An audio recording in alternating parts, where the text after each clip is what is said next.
주소 출연인증 수강생 여러분 안녕하세요. 오늘은 기본 강의 제3일차 질의응답입니다. 36페이지에 있는 문제 3번을 통해서 조건문의 성질, 요거를 정리하는 기로 삼으시면 좋겠습니다. 보겠습니다. 자, 보면은 선택지 5번입니다. 1, 2, 3, 4번은 자세히 설명드렸고, 선택지 5번은 바로 요것만 설명을 드렸었는데, 요것도 좀 설명을 좀 드리도록 하겠습니다. 이 선택지의 특징은 뭐냐라고 한다면은 조건문 뒤에 있는 우화와 조건문 앞에 있는 우화입니다. 지금 여기서 말하는 부동산, 이자율, 물가, 이건 다 하나의 문장입니다. 문장을 제가 간단하게 핵심 키워드를 가지고 부동산 이렇게 쓴 것 뿐이고, 그 다음에 이자율 이렇게 간단하게 쓴 거고, 요거 물가 이렇게 쓴 건데, 이것들은 다 문장이다 이렇게 보면 되겠죠. 우리는 참거지를 따지고 있습니다. 그래서 TF 요 두 가지 상황들이 다 존재한다 이렇게 생각하면서 요 문제를 풀어가면 되는데, 자, 이거는 이미 강의 설명드렸고, 자, 요걸로 한번 얘기하겠습니다. 꼭 이렇게만 풀 수 있는 건 아니죠. 이렇게도 풀 수 있습니다. 근데 풀 수는 있지만 이렇게 푸는 게 실익이 있느냐라는 거죠. 그러나 이걸 모른다고 하면 이렇게도 푸는 게 낫겠죠. 자, 그럼 이거 설명을 드릴게요. 자, 조건문, 우리 조건문과 선언문의 관계 알고 있죠. 동치죠. 동치.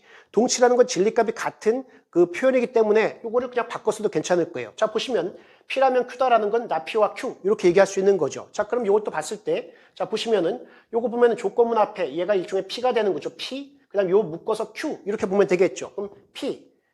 나 P 하니까 요 부동산 앞에 나트 붙이면 되고, 오하니까 이렇게 오하 되니까 이렇게 오하가 되고, 이 전체가 Q가 되니까 이렇게 표현할 수 있겠죠. 그 다음에 얘도 마찬가지로 이게 나 P와 Q, P라면 Q 이거를 전체를 P라고 보는 거니까 나 P 하면은 낫이 들어가서 나 주식, 요게 오하가 뭘로 바뀌는, 엔드로 바뀌는 것이고, 요 나 부동산 이렇게 바뀌게 되겠죠. 그리고 오하 이자율 이렇게 바뀔 겁니다. 그리고 지금 우리는 얘랑 비교하는 게 포인트이기 때문에 얘랑 같은 게 뭡니까? 부동산 이자율. 그 다음에 부동산 이자율, 요거니까 여기다 초점을 둬서 비교할 수 있게끔 정리하는 게 포인트가 되겠죠. 자, 그러면은, 자, 얘 같은 경우 우화 개념이기 때문에 어떻게 묶어도 상관없을 거예요. 그래서 부동산과 이자를 제가 묶었습니다. 이렇게 묶었어요. 괄호로. 그러고 나서 이쪽을 보게 되면은, 자, 엔드와 오하니까 배분 법칙이죠. 배분 법칙. 그냥 결합하면 안 되는 거죠. 따라서 이건 뭡니까? 얘. 그 다음 얘가 요로 딱 오면서 얘. 이게 되는데 제가 순서를 바꿨습니다. 얘랑 비교하기 좋게끔. 그래서 순서를 바꿔놓은 거기 때문에 이렇게 정리할 수 있을 거예요.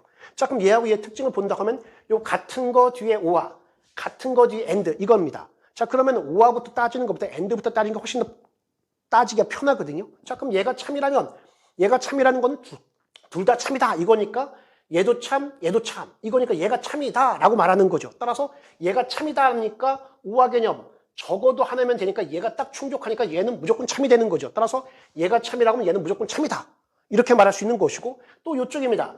얘가 참이라는 건 우화 개념이니까 적어도니까 얘가 참일 수도 있지만 얘 거짓이면서 얘가 참일 수 있는 거죠.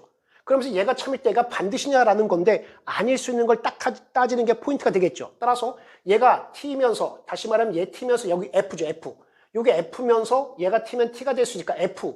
그러면 여기가 F가 되는 거니까 이 엔드에서 어느 하나만 엔드라고 하면 둘 다라는 걸 충족 못 시키게 되는 거죠. 따라서 얘가 참이라고 할 때 얘 반드시인 것은 아니다 이렇게 풀어갈 수 있는 거죠. 됐습니까? 해서 이렇게 해서도 얘가 강한 지수이고 얘가 약한 지수다라는 거 확인할 수 있습니다. 그러나 실익이 별로 없죠. 얘는 벌써 두 번을 바꿔야 되는 반면에 이렇게 풀어가고 가게 되면은 바로 한 번에 끝나는 거죠. 다시 말하면은 조건문 뒤에 우화는 그대로 풀더라도 우화가 되는 거니까 부동산이라고 하면 이자료다 또는 부동산이라면 물가다 이렇게 표현할 수 있고, 얘 같은 경우는 우리 계속 시험에 나왔던 거죠. 앞에 있는 우화죠. 우화. 이거 또는 이거라면 얘다. 얘라고 해도 얘고 얘라고 해도 얘다.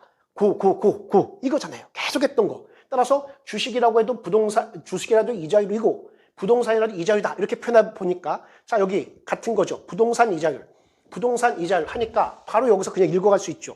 엔드니까 둘 다라면 얘는 당연한 거죠. 적어도 하나 충족하는 것이고, 적어도 하나라고 해서 얘가 반드시 되는 거 아니잖아요. 따라서 얘가 강한 진술, 얘가 약한 진술 이렇게 정리할 수 있겠죠. 자, 그럼 이걸 통해서 한번 정리하고 가도록 하겠습니다. 조건문의 관계인데 강의 때도 설명을 드렸지만 좀 다시 한번 설명을 드릴게요. 자, 우리가 지금 계속 본 거 뭡니까? 조심해야 될 거 조건문 앞에 엔드 우화입니다. 이거는 계속 시험에 나왔던 거죠. 조건문 앞에 있는 우화. 이것 또는 이거라고 한다면 이것 또는 이거라고 하면 얘다라는 건 얘라고 해도 얘고 얘라고 해도 얘다 해서 A라고 해도 C고 B라고 해도 C다. 고 해서 엔드다 해서 이 조건문 앞에 있는 우화가 두 개로 나눠질 때는 엔드구나라는 거 얘기할 수 있겠죠. 그러면은 질문할 때, 그럼 여기 엔드일 때 얘가 우화입니까? 라고 질문하는 분들이 있는데, 그럼 이거 어떻게 확인할 수 있습니까? 그렇죠. 진리표를 구해서 동치인지 아닌지 확인하면 되겠죠. 그리고 쓰면 되는 거죠. 그럼 기억하기 좋게끔 하기 위해서 제가 설명을 드린다고 하면은 얘는 여기서부터 쭉 읽어가기 편합니다. 적어도 하나라고 하면 얘다니까 얘라고 해도 얘고 얘라고 해도 얘다 이렇게 말할 수 있는데 얘로부터 얘로 가는 것보다 얘로부터 얘 설명하는 게 훨씬 더 편합니다. 자 볼게요. 자 A라면 C다, 얘라면 얘다 라고 했을 때 A인데 B라면 C가 되는 거죠. 다시 표현하면은 기본을 들으면 합격입니다 라고 했어요. 기본을 들으면 합격입니다 라고 했더니 저 기본하고 심화 들었는데 합격인가요? 반드시? 네, 기본을 들으면 합격이니까. 이렇게 말할 수 있으니까 얘라고 하면 얘가 당연히 되는 거죠. 또 하나, 얘 B라면 C다. 심화를 들으면 반드시 합격입니다 라고 했더니 저 심화하고 기본 들었는데 합격입니까? 네, 심화 들으면 합격이니까. 이렇게 얘기할 수 있죠. 자, 그러면 얘가 나오기 위해선 이 둘 중에 적어도 하나는 있어야 되는 거죠. 만약에 얘도 아니고 얘도 아니라고 하면 어떻게 기본 심화 들으면 합격입니다 라고 말할 수 있겠습니까? 그죠? 최소한 기본 들으면 합격이란 말이 있거나 또는 심화 들으면 합격이란 말이 있을 때 기본 심화는 합격입니다 이렇게 말할 수 있겠죠. 따라서 이 둘 다 아니라고 한다면 왼쪽 명제가 도출될 수 없다. 따라서 적어도 하나는 있어야지 얘로 가지요 라는 거죠. A, B의 연결고리는 있어야 될 거 아니에요. 그죠? 따라서 이렇게 직관적으로 이해하고 적용할 수 있겠죠. 이 정도 얘기 드릴 수 있고 따라서 정리해 본다면 조건문 앞에 AND와 OR은 나누어 표현할 때 O와 AND로 바뀌더라 라는 거 기억하고 쓰면 되고 우리 시험에 많이 나왔던 거 얘 언제든지 나올 수 있는 거 얘 준비하고 가면 되겠죠. 그 다음입니다. 그 다음에 이 조건문 뒤에 있는 AND와입니다. 조건문 뒤에 있는 AND와 이거는 그대로 나눠줘도 AND로 가더라 이 뭐예요? 자, 얘도 마찬가지로 A라고 하면 B and C예요 이 말이죠. 자, 이걸 한번 읽어볼까요?